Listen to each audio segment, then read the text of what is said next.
South Point is also proud to provide a variety of relaxing amenities for the guests who want to be pampered. Soak up the sun and let your stress melt away in our lagoon-style paradise swimming pool. A relaxing getaway where you can bask in the desert sun and enjoy seasonal food and bar service poolside. And if you really want to escape, come to Spa Costa del Sur. From couple suites to a co-ed wet area, our spa caters to business and leisure travelers who want to unwind and elevate their senses. A visit to one of our spa's steam, sauna, or whirlpool treatment rooms will leave any guest feeling like they can take on the world. Our gaming amenities include over 60 table games and over 2,600 of the most popular slot and video poker machines. We have penny slots, including the popular Buffalo games, and real machines like Wheel of Fortune, Triple Sevens, and Megabucks. If you prefer video poker, try Deuces Wild, Double Double Bonus, or a variety of multi-denomination games. Or try your hand at one of the most popular casino table games in the world, Blackjack. Don't let the game intimidate you. Blackjack, also known as 21, is both easy and fun. And our dealers are always happy to assist. And the best part? Blackjack always pays 3 to 2. Next, check out the roulette tables. Roulette is one of the easiest casino games to learn, and so much fun to play. It's a favorite of both beginners and seasoned players. In addition to blackjack and roulette, our casino pit features over 60 popular table games like Baccarat, Pai Gow Poker, 3-Card Poker, Ultimate Texas Hold'em, and Mississippi Stud. So get out of your room and come join in the fun. It's Sports by the Book at the South Point Studio. Here's Jeff Parles and Alex White. Welcome in. Good morning. It is Week 7, Sunday in the National Football League. I'm Jeff Parles, Alex White alongside. She finally did it. It took her 7 weeks, but the kicker jersey's broken out. Well, and I think he needs this, right? Because he's missed a couple this year, but I felt like it was time. And I love wearing the jerseys. Bills have a decent matchup today. It's interesting, though, because I might like the points on the other side. But here we are. Oh. It's a good day. A lot of good games. We were just talking about off air. Yeah, this is a card today where you look across the NFL, and there are, again, you have two matchups. Very rarely that we get two, at least to me, marquee matchups at 10 a.m. here on the West Coast. We definitely have one. I think we have two. Obviously, Super Bowl rematch coming in the afternoon here, and then, look, a Sunday night game that features two big brands, a team that's underachieved, a team that's overachieved, and if the overachiever wins today, that underachiever is going to be in big trouble moving forward. If you followed all that, good job. All right, let's get into it. Let's start in London because it's going right now, and this thing closed 7 behind us with the Jags and the Patriots. Is 25-16. A 2-point conversion missed by New England would have gotten the total pushed. It was missed. Jacksonville's on the cusp of field goal range in a 9-point game. So there's a lot of up in the air still in this game from a spread, from a total perspective. Jacksonville's probably going to punt with 4 minutes to go. So hold on to your hats, regardless of what you had in this game, Alex. I mean, I do understand the move here. Jacksonville, of course, staying there for that week. They played there last week. So a little bit of an advantage there. But Drake May coming in, his second game, hasn't looked bad. No, not too bad at all when it's all said and done. Looking at the other games and on the board here today, let's start with Seattle and Atlanta. We'll start there. The Falcons here today at home. They've been the side that has been bet in this game, but it's been a toggler, as our friend Vincenzo would say. 3, 2.5, 3, 2.5, 3, 2.5, 3, 2.5, 3. On it right now with the Falcons, total 52. Atlanta, who is really, talk about having different vibes in your season based off one result. You could argue it's 3 results here for the Falcons, where if the Magic 8 Ball said a different thing. The Falcons could have lost to Philadelphia on that Monday night in week 2. They could have lost to New Orleans when Younghoe Koo knocked through that long field goal. And I mean, they were dead on the Thursday night against the Buccaneers a few weeks ago and came back and won that game in overtime. Kirk Cousins threw for over 500 yards. And here you are after a win against Carolina, winning 4 out of 5 here. The Falcons have very much stabilized the ship at 4-2. The Seahawks, Alex, 3 straight wins to begin this year, 3 straight losses after that, and they have not looked good in the losses in any of the 3, Detroit, the Giants, and the 49ers, 3 straight. 3 with the Falcons in this one. And you just said it. They really did not look good in those 3 losses. This would be an automatic bet for me on the Falcons, but the Seahawks are coming off a bye week, and I think it was needed for them. They had a lot of injuries on the defensive side. They're starting to get healthier here. So this is a stay away for me, but I will just bring up, because the Seahawks are one of those teams that I'm kind of fading right now, where they just don't have a well-balanced offense, and they have the highest pass percentage out of any team in the league right now, and they're just putting too much on Geno Smith there. So up-tempo, second fastest pace as well. He does have the most passing yards because of that reason. He is completing 69% of his passes, 7.1 yards per play, but 6 touchdowns, 6 interceptions. Not a good ratio to try to win games here. Defensively, they're 19th in total yards allowed, 10th in passing, 26th in rushing yards. The only bet that I made on this game is actually Kirk Cousins under his passing yards, because it is pretty high. It's 268.5. I went under that number. His average is 266, but he's only gone over that number 1 of the 6, and you just brought it up, the Bucs game. He had 509 passing yards in that game, so I believe that his passing props is skewed now because of that. So under for me for Kirk Cousins passing yards. So just throwing this out there with Seattle, I know I can just hear the Seahawk fans who got on me and during that Detroit game with just, they've been without their defensive players. Yeah, in the Detroit game, they were without a lot of their guys. And again, here today, they're mostly healthy, but their best corner's out again, Enrique Woolen. So the guy I'd look to attack is Drake London. Now, I don't love Drake London. I've been on the show, and I think he's a fine wide receiver. I don't think he's a legitimate one, even though at times he has been this year for the Atlanta Falcons. I would look there. I would also, again, this Atlanta backfield makes no sense still. They got everyone blamed Arthur Smith for not playing Bijan Robinson enough, and here you are, where Tyler Algier rushed for 100 yards last week. Yep. So you have actually, look, I like Algier. I know people got upset that he got as many totes last year because people wanted to see the electric rookie Bijan Robinson play, and Bijan has been great when he's played. But look, this is a nice little 2-headed monster there in Atlanta. Algier, 18 carries for 105 and a score a week ago against Carolina. I threw Atlanta in a money line parlay with another game later, 2 NFC home favorites that I did. But with you, Alex, you and I always know what ends up happening when we bet the Falcons.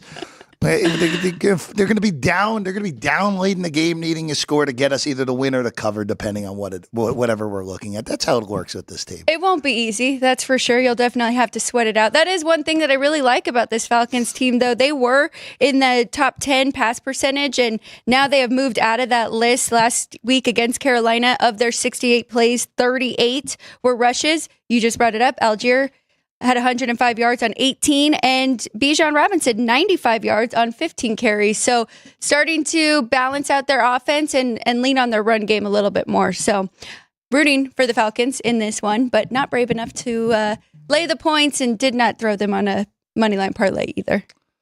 Moving along to the second game of the day, your jersey into play here. Buffalo hosting Tennessee. Mason Rudolph will get the start for Tennessee with Will Levis out with that shoulder, and kind of then the question in my head is, why was he out there last week if the shoulder still wasn't fully ready when he suffered the injury against Miami? That was a perennially winnable game against the backup quarterback in Joe Flacco a week ago, and you ended up losing the game in part because Levis was Levis, which is not a good thing. Now the question here is, Mari Cooper for Buffalo traded in the middle of the week. He is going to play today. The Bills are 4-2. They've not played well the last 3 weeks. They are able to avoid the 3-game losing streak with that win on Monday night against the Jets. Alex, this feels like a lot of points to be laying, but as we know, usually when Buffalo gets an inferior team in their house, they usually run them out of the building. Of course, they didn't do that to Arizona earlier in the year. They did do it to Jacksonville, though. I like this dog here. I took the 9.5 with the Titans. I think that they can muck it up, stay in this one. I like the fact that we're having Mason Rudolph. He'll protect the football a little bit more. Defensively, this Titans team is really good. They're number 1 in the league in opponent yards per game, just 249 per game. First in passing yards and 10th in rushing yards. So I expect them to hang around in this game. I took the 9.5. I did wear this jersey also to remind myself, right now, Patrick Mahomes is the favorite to win the MVP. Feels like a good time, and the numbers weren't out because of the London game, but I want to check the Josh Allen and see what his odds are. He has not thrown an interception yet this year. He has 10 passing touchdowns. Now they have one wide receiver with Amari Cooper. Might be a good Josh Allen MVP year. Right now, Buffalo, of course, 4-2. If you're asking for Allen odds, you shall receive. He's 5-1 at DraftKings. I'm still a little perplexed that Patrick Mahomes is the betting favorite to win MVP. He's not winning MVP, unless if Kansas City goes 17-0, which I feel pretty good that they won't go 17-0. If they do, then they'll give it to Mahomes, even if he's not the best player in the NFL. But Allen at 5-1, I'll go back since. Well, I'll save my MVP thing. Ryan and I talked about it at length on Thursday, actually. And one game today, I think, will actually be pretty critical to potentially determining some things in that race, especially with one side. I'm with you. I like the dog in this game, even though Buffalo is actually as healthy as they've been in a long time. James Cook is back. Ed Oliver's back. Khalil Shakir wasn't even on the injury report this week. This could be one of those games you take the dog and you're like, it's 14-0, 8 minutes into the game, and what do we get ourselves into? But that's a lot of points to be getting with. As we saw, Tennessee, their one win was the game Rudolph played the majority of the game. That's right. Tennessee looked like a real football team. Now, granted, I might have had to do with the Dolphins at that point, but Tennessee looked good in that win against Miami a few weeks ago. All right, Battle of Ohio, Alex White. Cincinnati goes to Cleveland. Historically speaking, this is a bad matchup for the Bengals. They usually get clobbered in Cleveland. Burrow's never won there in his NFL career. There is a game mixed in there where Burrow didn't play. It was a Week 17 game or Week 18 game where Cincinnati had stuff locked up and they didn't bother playing their guys. 6 behind us actually just moved to 5.5, so that 6 is now gone. 5.5 across the board now in this game. 41.5 your total on this. If you got the 6 with Cleveland, good job. Other than that, this is a nice little stay off for me. I know Deshaun Watson's been the worst quarterback in the NFL so far, but that is a lot of points in a divisional game that you have to cover if you're Cincinnati, regardless of how bad Cleveland has looked so far. So one tough thing today is there's a lot of teams playing each other that are on the bet list and a lot of teams playing each other that are on the don't bet list. Ooh, and these two are both on the don't bet list. Even though the Bengals are 3-3 against the spread and the Browns just 2-4 against the spread, I think that I'm with you. If you got that 6, I think that is the right side here. Looking at Deshaun Watson's numbers last week from when he finally had his tackles back, I mean, he improved the first 4 games. He was averaging 4.9 yards per play, completing 61% of his passes. Last week, 69% passing completion, 7.3 yards per play. It still doesn't have a game with over 200 passing yards, but I think that they're going to continue to improve now that their O-line has gotten healthier. So I think taking the points here is the way to go. Even though we keep talking about Cincinnati and their offense and how good they are, still they have the struggles on the defensive side. It is Cincinnati's defense did look better last week against mediocre quarterback play. Again, how much of that was the Bengals? How much of that was Daniel Jones? And quite frankly, I thought the Giants should have actually won that game last week. At least covered. Chase Brown just has to fall down in the Giants cover. But, it's just one of these circumstances for Cincinnati where you've dug yourself an unnecessary hole this year. completely unnecessary hole where you're 2-4 in a year where Burrow statistically has been at his best through 6 weeks. For best first 6 week of the season stretch that Burrow's ever had. But because your again, because you didn't show up against New England in week 1, because your defense was an abomination against Baltimore and Washington, you're here at 2-4 and you're behind the 8 ball. You can't have any slip ups. I will say this: if I had any faith at all in Cleveland's offense, and Deshaun Watson, we talked about it on Friday, statistically speaking, has been the worst quarterback through 6 weeks in over 20 years in the NFL, and that goes off of a whole collection, yards per play. Cleveland hasn't had a 300-yard offensive game through 6 games. That's only 5 teams have done that since 2000, with Cleveland being the 5th. This is just one of those scenarios where if I knew I was getting anything out of Deshaun Watson, I would bet Cleveland in this game. But because of how bad Watson is, oh, and by the way, his best weapon is gone in Amari Cooper. The other kicker, though, is that Nick Chubb makes his season debut. But what are we getting out of Nick Chubb a year removed from just a horrendous knee injury? It would be Cleveland only for me in this game, Alex. I'm going to stay off of it. I really want to see how Chubb looks before doing anything here, though.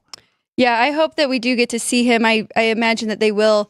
He's the number 1 back today. Have him on still. Yeah, he'll be on a pitch count. Yes. But right here, too, looking at Cincy's defense, they're 14th against the pass and 27th against opponents' rushing yards. So might be a good game for him. But I'm with you. It would just be the points with the Browns. Moving along, keeping it going here. 7 games in this early window, and I think this is one of those 2 marquee games. And Green Bay will host Houston here. 3 was 2.5 earlier in the week. 48 is your total. This is the only flat 3 left in the market, by the way. It's all juiced on Green Bay at the moment, actually, Alex. So the best Green Bay number behind us here at the South Point.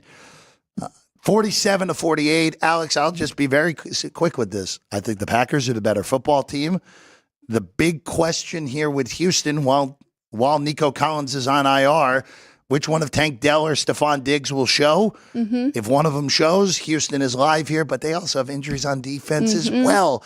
This is just bad timing for the Texans and good timing for Green Bay, who ever since Love threw that horrible pick 6 against L.A., 6 quarters, Love has played at an elite level. I like the Packers, even at the worst of the number. Still feel good laying the 3 here with Green Bay. I did jump in at the 2.5 here with the home team, and you just mentioned all the injuries on the defensive side for Houston. These two also mirror each other a lot. The one thing I really like about the Packers, though, is they're more balanced here. Third rushing percentage is the highest, 52% run, 48% pass, and a lot of that Houston can balance that out. They're 60% pass, 40% run, but now they do have Joe Mixon back, and since we've seen him back, they are balancing that out a little bit more. But I'm with you. I think Green Bay is the better team. I think this is going to be a great game, and it probably will end around that 3, so it might be a good in-game bet as well, where you can get some plus money on either side, depending on which one you like.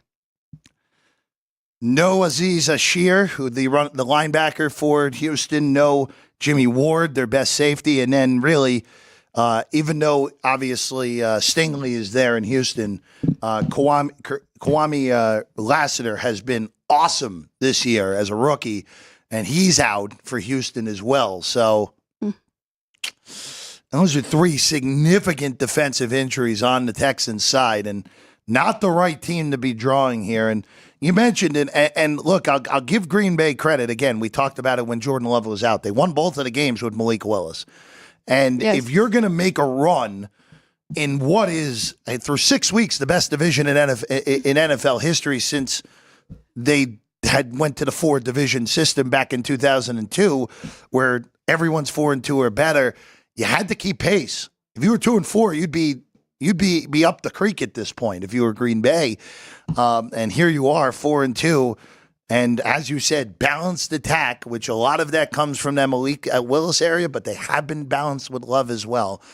This feels like a good day for Green Bay to beat Houston. Also, Houston, the only game cross-conference on the road so far this year, they got shellacked by Minnesota. I mean, Green Bay's defense not the same as the Vikings pass rush, but I don't love Houston, an indoor team going outdoors here today. Talking about that division, though, too, NFC North is now 18-4. Is that good, Alex? Against the spread, 82%. It's very good. 18-4. 18-4 against the spread. One of those and one of those losses came against each other, obviously, because Green Bay and Minnesota played. That's right. That will be there will at least be a fifth loss on the ledger today because, of course, the next game. Well, not the next game, but 2 games from now, we have a big NFC North matchup. We both like the Packers in this one. I think that's pretty clear based off of what we just said. All right, to Indianapolis next. The big news actually is really not with this game. It's that Tua Tagovailoa looks like he's going to be ready for next week. So if you're the Miami Dolphins here, as a 2.5-point road dog here, Tyler Huntley will get the start again. Indianapolis will be without Jonathan Taylor for the 3rd consecutive game now, which is not what you're looking for if you're Indy. Anthony Richardson does return. Throw your hands up to see what that means from the bettor's perspective. All the receivers are in for Indy, though, which is good. 2.5, 44.5 in this one, Alex. And look, if Miami can steal this and somehow be 3-3, despite how awful they looked at the beginning of the non-Tua games, Miami would have to feel very good about themselves if they can get through this 3-3 with Tua likely coming back against a bad defense in Arizona next week. This is not a pretty play by any means, but I did take the 3 points here with the Dolphins. Coming off a bye week, extra week to prepare for Huntley in this offense, so I think we will see them improve. I made the case for the Colts 2 or 3 weeks ago, and that was against the Jags, though, and their defense has really struggled. I think they were very fortunate to get the win last week over the Titans. Defensively, they're 30th right now in total yards allowed, 26th in passing yards, and 31st against the run. Both running backs are good to go here for Miami as well. I expect to see them lean on their run game. So, took the 3 points, hoping they can keep it close, if not win this outright. For Miami, again, this is an important game. For Indy, I mean, the Colts have quietly made it to 500 here, where they look pretty bad look, they couldn't stop the run in week 1 against Houston. Week 2, they lose to Malik Willis. And you're 0-2. It's like, this could steer out of control pretty quickly. And nice little stabilization where they've won 3 out of 4, where their only loss is their annual loss in Jacksonville every year. So I credit to Indianapolis for at least stabilizing. And with a divisional game on deck next week, the rematch against Houston, the Colts actually in reasonable shape. Now, granted, we'll say this. If Indy loses today, it might be a while before they win again. They go at Houston. They go at Minnesota. They get Buffalo at home. They're at the Jets, and they have the Lions. That is a ridiculous 5-game stretch coming up for Indianapolis. You got to go in 4-3 and not 3-4 if you're going to have an opportunity to sneak in the playoffs in what is a weaker than expected AFC this year. We have a final in London, Alex. The over got there. Jacksonville 32, New England 16. Favorite and over. Frank Nicotero rejoices from wherever he may be here today as the Jags win at 32-16 in London. All right. The big game of the morning slate now. If you're watching us on YouTube, you saw Sam Darnold and Jared Goff on the thumbnail before we got rolling here today. 1.5. This number actually jumped back to 2 at some shops, Alex, which surprises me a little bit. Minnesota off a bye, undefeated at 5-0. The Lions at 4-1 off of just throttling Dallas. They did lose Aiden Hutchinson for the season, more likely than not, though, which is obviously a big deal for them. Alex, I like the dog in this game. This is the best opponent that Minnesota has played. Now, I know that some will scream at me and say they played San Francisco, they played Houston, and they destroyed both of them. Look at our power rankings. Where do we have the Niners now, and where do we have the Lions now? Through the body of work, the Lions have been the better football team so far this year. And this is a divisional game. This is, realistically speaking, if you're going to win the NFC North and you're Minnesota, you got to get this game today. You already got the head-to-head over Green Bay with winning the road game. If you get the head-to-head with beating Detroit in the first matchup, you're essentially an extra half game ahead of both teams that are trying to chase you realistically. Sorry, Bears fans. The North title's probably not in the cards, even though a playoff berth may be this year. But Alex, this is a gigantic game for Minnesota. With that said, the Lions indoors, keep in mind, should be able to handle their business today with the way Jared Goff and that offense is just humming right now. And that offensive line should be able to handle that vaunted Minnesota pass rush. Aiden Hutchinson is the only concern I have, but I do like the Lions as well. And I think, Minnesota has been very impressive, and they're 5-0, so you can't take that away from them. But they've been great. It is a little smoke and mirror when you really dive into their numbers. Offensively, they're 17th in total yards per game, 19 passing, 21st rushing, and defensively, 14th in total yards, 30th against the pass, and second against the run. Well, here's Detroit. Very well-balanced offense, 5th most run percentage, 51% run, 49% pass. They're 3rd in total yards offensively, 4th in passing, 4th in rushing, and then defensively 13th, holding teams in total yards. So I think they are the more complete team here. I think Dan Campbell will have his team ready for this division matchup. I think it's going to be a great game, but I am on the Lions as well. Detroit, the pick for both of us here. What could possibly go wrong in the NFC North today? We're both on Green Bay. We're both on Detroit. Both of us have. I'll say this since we've already made our picks. Both of us have a last man standing in the NFL entry remaining over at stations, under 100 left. Yep. I'm on Green Bay laying 2.5 in that. You're on the Lions. You got 2.5 in that, right? I think so. Yes, it was 2.5. I think it's 2.5 in that. Of course, all those on the half. So Alex is trying to run the double for 3 years with her college championship 2 years ago, and now trying to run the double with the NFL. I'm just a square better trying to get in. That's all I am here today. Under 100 already is. Yeah, it's crazy. It's crazy. So, and then it'll probably drop halfway. It'll probably be in the 50s next week, or maybe even lower, depending on what happens here this weekend.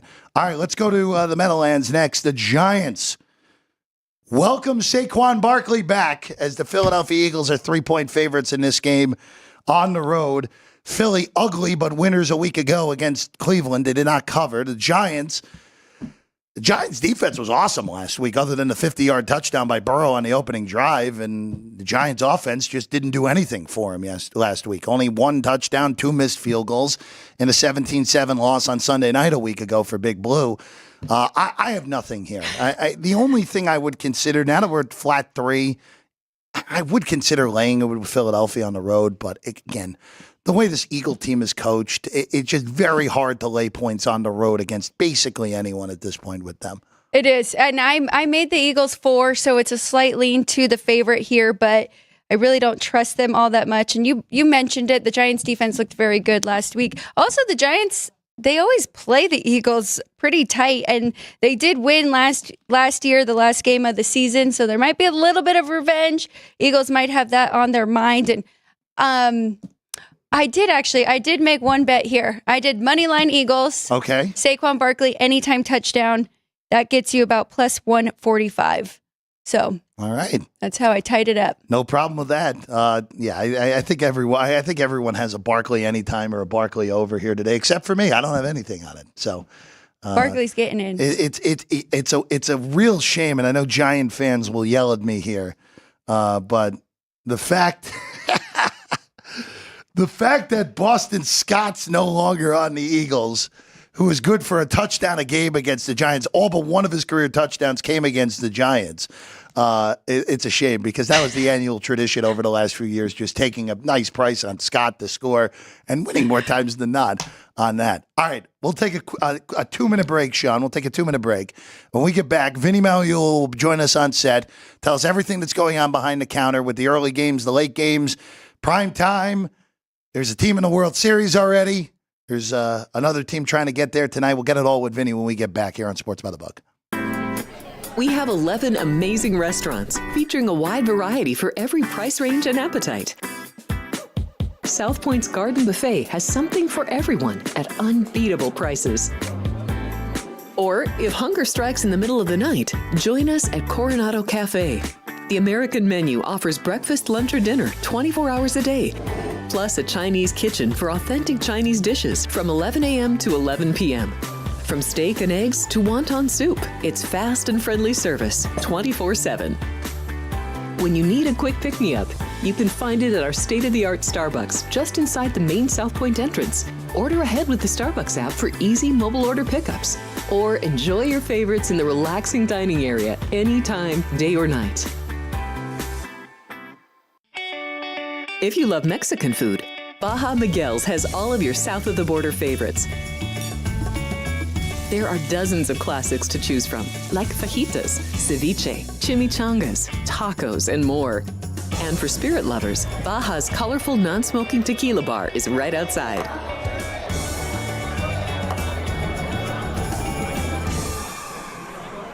Or maybe you're in the mood for seafood. Big Sur Oyster Bar has fresh seafood prepared right before your eyes. Savor freshly shucked oysters, crab legs jambalaya, shrimp and lobster. Beers on tap and a selection of fine wines are perfect to pair with your seafood favorite. Whether lunch or dinner, you'll love this fun atmosphere, located just off the casino floor. Ready to shake things up? Step back in time and treat yourself to one of the oldest restaurant chains in the country.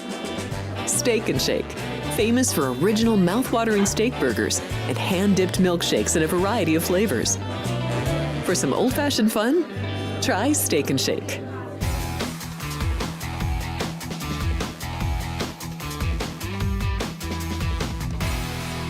Welcome back in Sports by the Book, South Point Studio. Jeff Parles, Alex White, Vinny Magliulo alongside. Happy to be with you as always. Vincenzo, it's no longer casual Saturday anymore for you. No, that was yesterday. That was yesterday. You and Frank Nicotero did a tremendous job up at the racetrack. By the way, I know Frank was rejoicing on the over getting there in the London game. Over and favored, a.k.a. the Nicotero in these parts. Yeah, the Nicotero parlay was did quite well to start the day. So the bettors are off and running. You know, maybe of course last week that was the only game that the house won. So pretty much. So, but hey, listen, the bettors did well today. You can see behind us that every window is open. We got extra windows in the race book. Kiosks have lines. So folks are.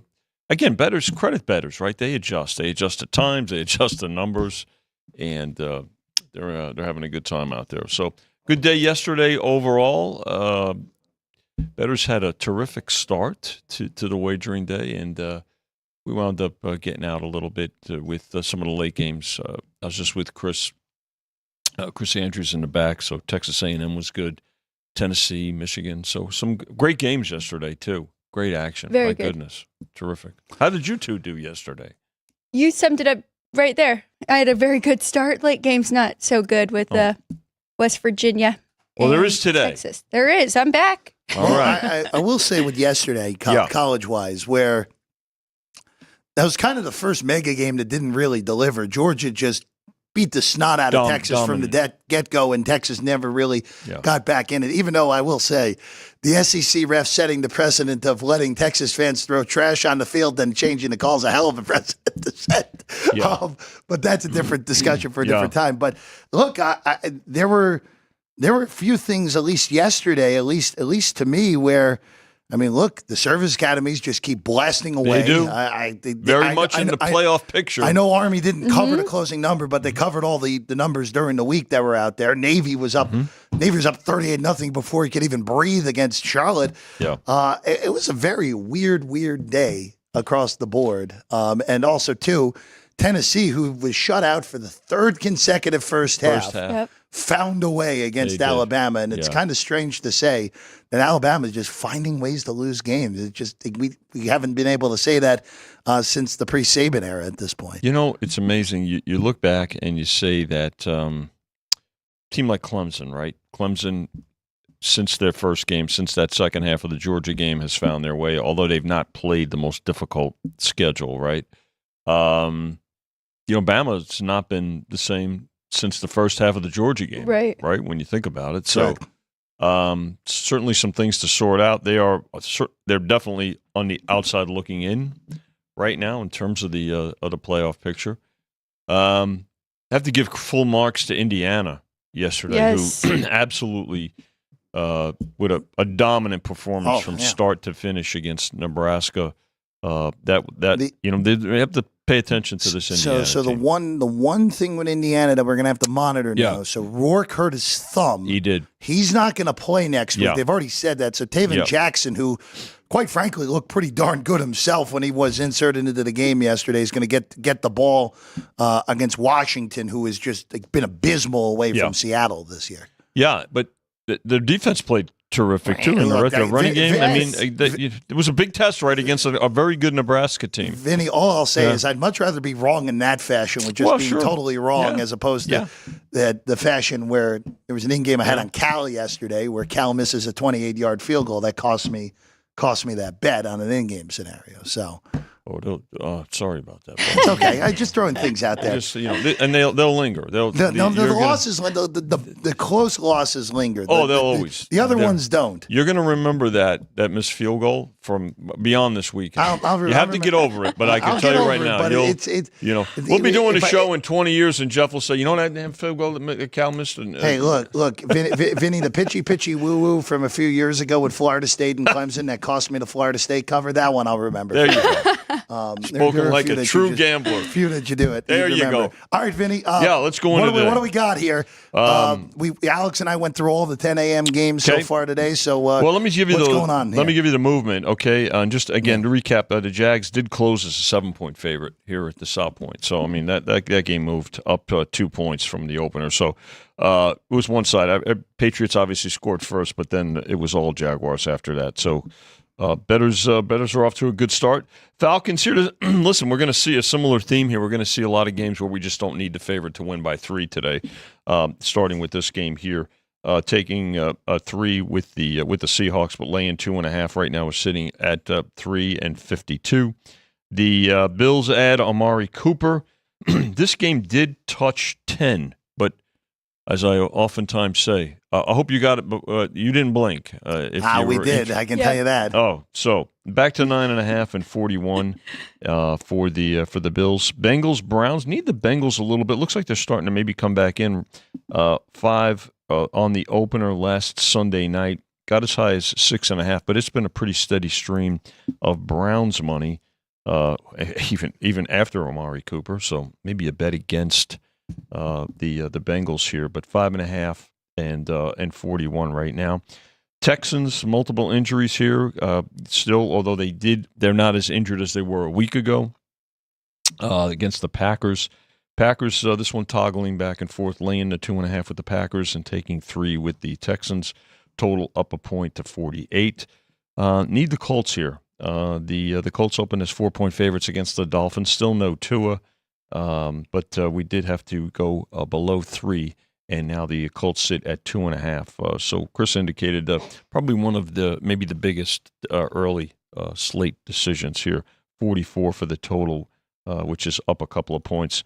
Lions-Vikings, very busy game, and right now sitting at 1.5. So 2, interesting. It's an interesting toggle, right? But taking 2 and laying 1.5. So right now 50.5 on this total, one of the higher totals on the board. Eagles-Giants. Saquon Barkley goes back to his old stomping grounds here. Another one where there's 3, taking 3.5 with the Giants and laying the 3 with the Eagles. The total on this one down a couple of points to 42. Raiders-Rams, pretty much all Rams this week. 5.5 on the opener last Sunday night, and now sitting with the Rams as 7-point favorites against the Raiders. 43 for that total. Not a lot of movement on the total. Panthers-Commanders, a very popular teaser game with the favorite here. I don't think that'll surprise anybody. This one also did touch 10, where we found the threshold for Panthers money to come in. Right now, 9.5 and 51.5. Not a lot of movement on the total. Another game that everybody's going to be involved in, Chiefs 49ers. Niners up to 1.5 and 48. So right now we need the Chiefs. I suspect that we'll get some Chiefs money. Kind of been an interesting trend with the Chiefs the last couple of years where, a few years ago, it was always, we were never at a loss for Chiefs money. But last year there were more instances where we needed the Chiefs. This year as well. And of course, as we talked about on Friday with Chris, They're relying on their defense because they've got some injuries offensively. But of course, Patrick Mahomes, I can't even say he's the X factor. He's the factor when it comes to keeping their offense rolling. Big game here right now. As of now, we need the Steelers. It's about the Jets. And again, remember that the Steelers last Sunday night opened as 1.5-point favorites. They go with the quarterback change. Looks like Russell Wilson is going to get the start. And, of course, Davante Adams is now a Jet. I guess he'll, he's playing. It's amazing. When you get it to that altitude, that 35,000 feet in an airplane, how it heals your injuries. I got to try it next time I pull a hamstring. The first thing I'm going to do is book a flight and just say, take me as high as you can.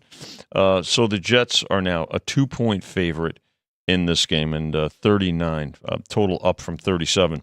And then tomorrow night, doubleheader. Let's remember that. Ravens at the Buccaneers. Ravens open as 4-point favorites. That game sits at 3.5 right now. The total on that one up to 50.5. And the Chargers Cardinals, the second game, 6:00 Pacific. Chargers 2.5, went as high as 3 earlier around midweek, but now Chargers 1.5. A lot of Cardinal money, and 44. Not a lot of movement on the total. Vinny, do you have any team total sheet right there? I by do. Any chance? As a matter of fact, Alex, I do. Which one were you interested That I in? could keep. I'm interested in the Rams, actually. The Rams team total. Let's find it here for you.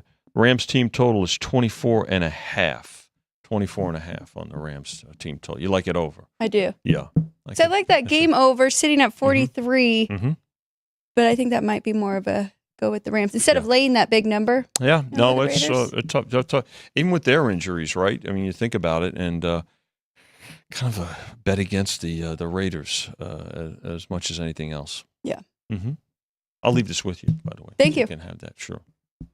All right, Vinny, pleasure. I'm going back to work. Yeah, we'll let you go back to work for sure. Keep cashing, everybody. No, look, we're gonna try our best. By the way, and then the Yankees are awaiting the National League champion. That's right. Yeah, Dodgers are about $1.45, somewhere between $1.45, depending on where you are. Do we know who's 50. actually? It's a bullpen game for LA here in Game 6, which is potentially, if you lose with Walker Buehler, probably only with a 4-inning shelf life in Game 7. Get there, Jeffrey. Get to the Monday. Get right? there, right? Yeah. Just get the. By the Monday way, you know what this was way. interesting about the other day's game? I'm sure you saw the statistic.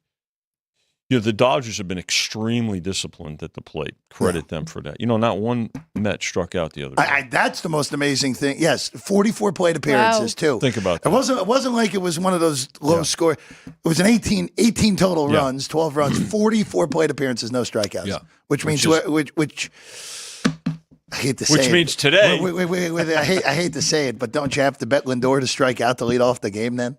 To lead off the game? Yeah. I don't know if I'd bet him to lead off the game as a strikeout. I mean, it makes a lot of sense, right? Yeah.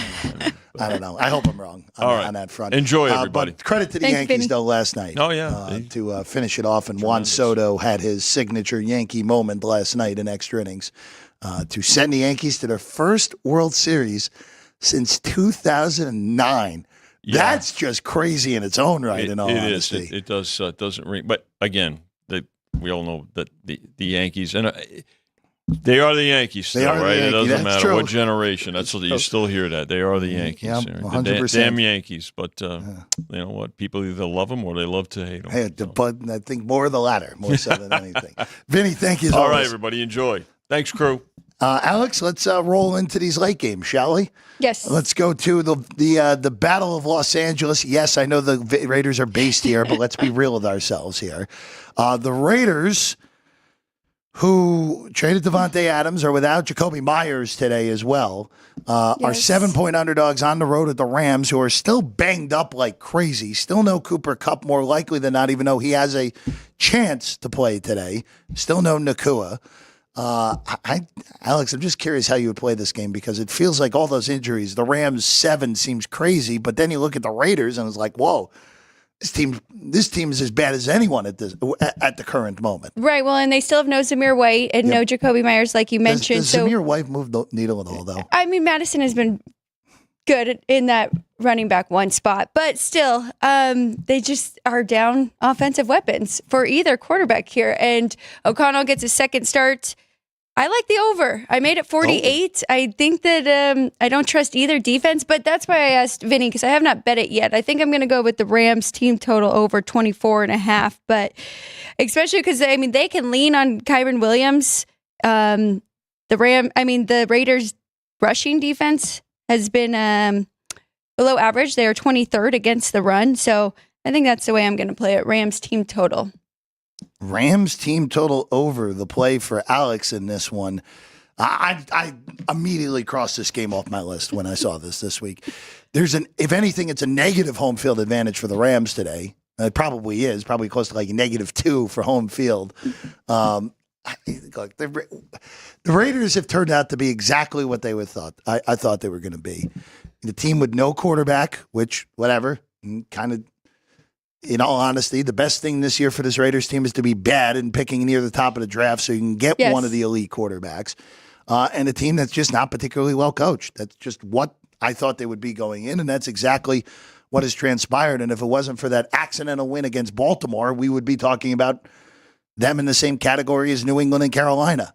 They're just not talked about at that because they have an extra win over both of those teams. And their only win is against Cleveland, who, as we know, is a mess at the moment. Nothing for me in this game. We'll all lean on Alex's team total over for Los Angeles here in this one. All right. Alex, did you expect Washington to ever be double digits this season? Did you ever expect that? We've hit 10 here at the South Point in this game. 51.5 your total in this one, and it's the Commanders and the Panthers. And Alex, I'm going to be honest with you. It's the worst of the number by a lot. But after watching Carolina after that one game where it was okay, Andy Dalton looks pretty good. Maybe Carolina's actually not totally horrendous now, and maybe they're just a normal bad team. They've really regressed to the mean. And on top of it, they've gotten destroyed by injuries on the defensive side of the ball as well. Washington lost last week.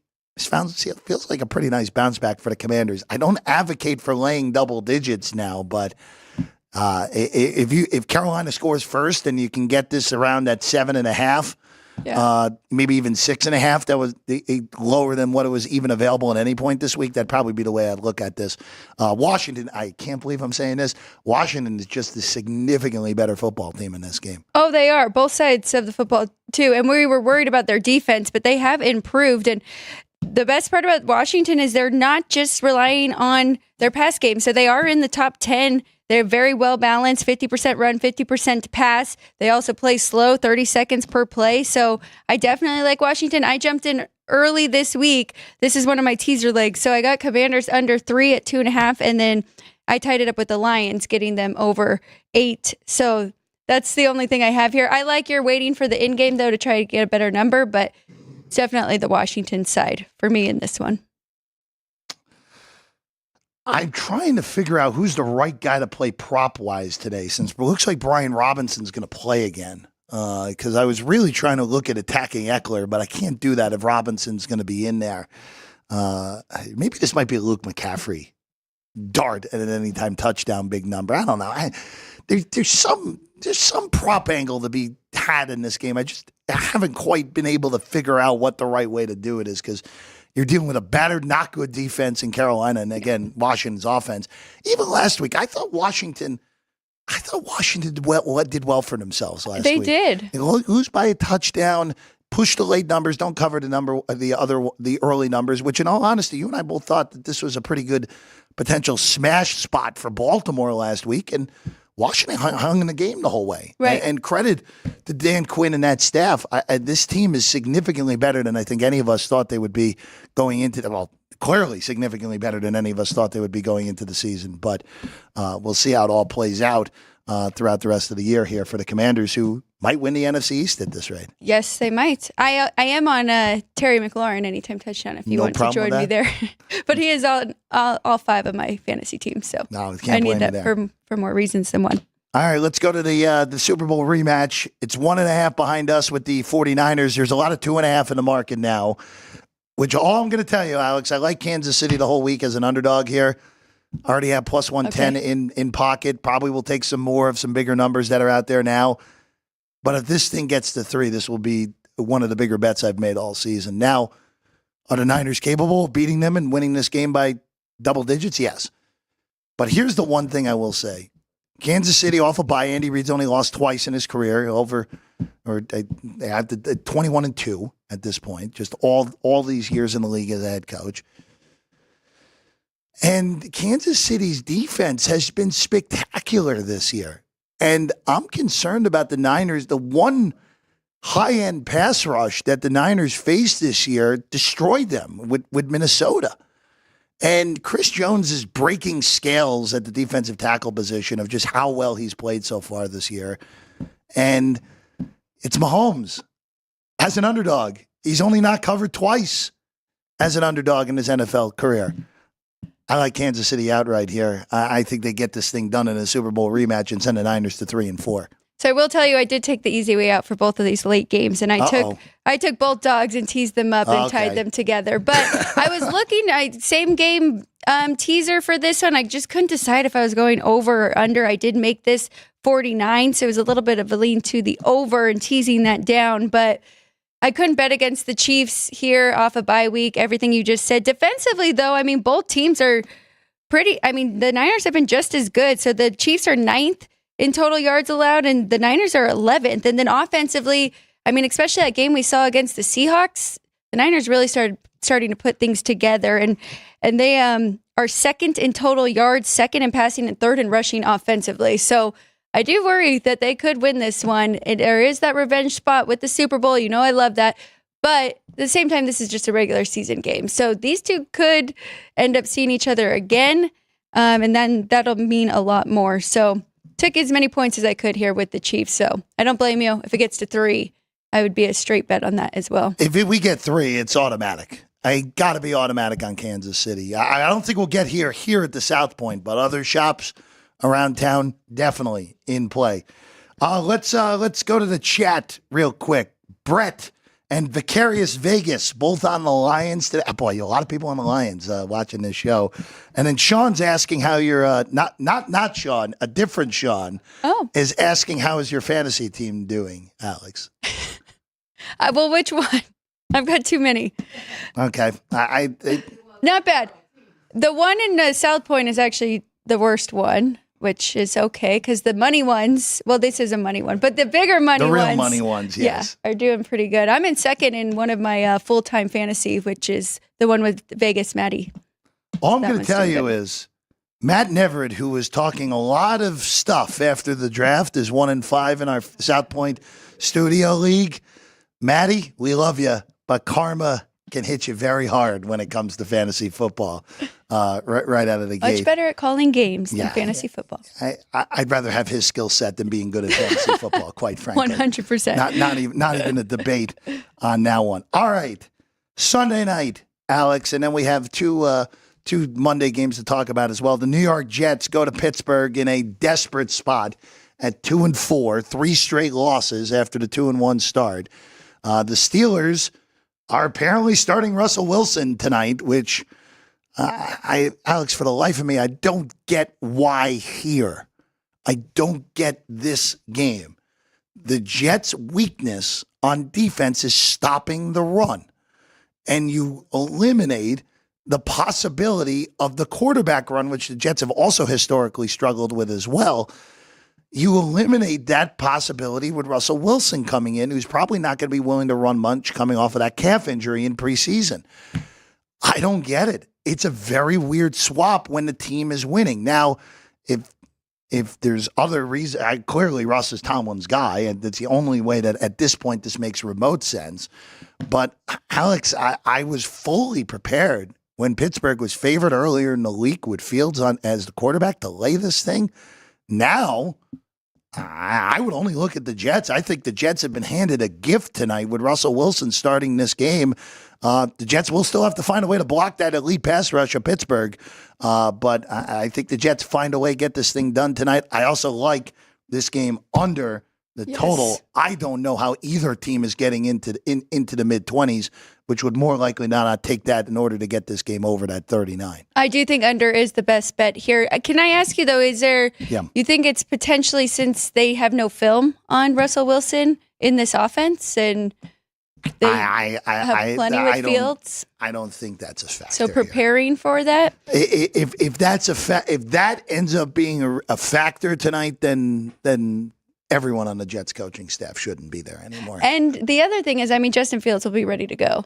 They can go to him at any point. Yeah, so. I don't see Tomlin benching. There's apparently a Fields package tonight, which we always love when the NFL teams attempt to do that sort of nonsense. Right. But I don't know. For Pitt, it's just so strange. The timing doesn't make sense to me.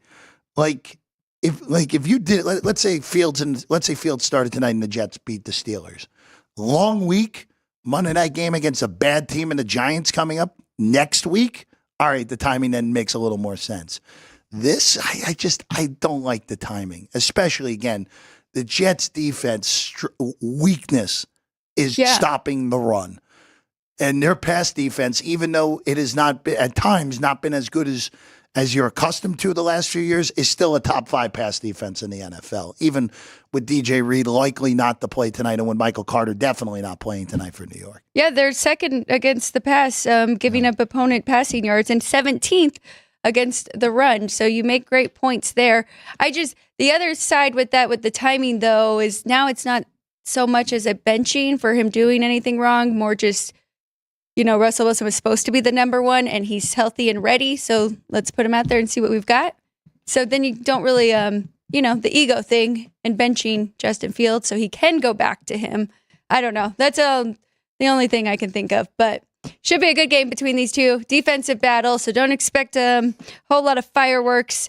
Probably be very ugly, but I do like the under. I think that's the best play.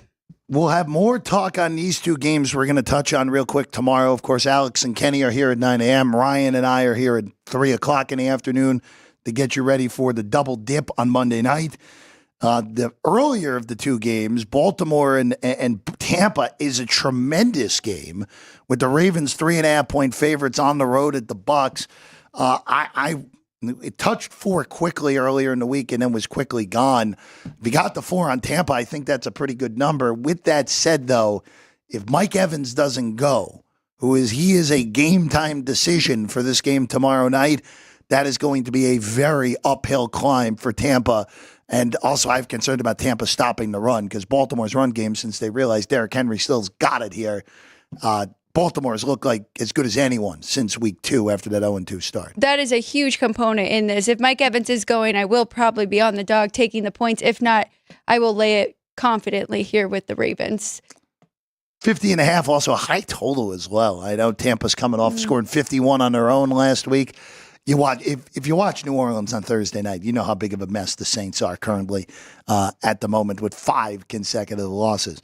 And in the late game, the Chargers are 1.5-point favorites on the road in Arizona. The stream-only game tomorrow night, Alex White.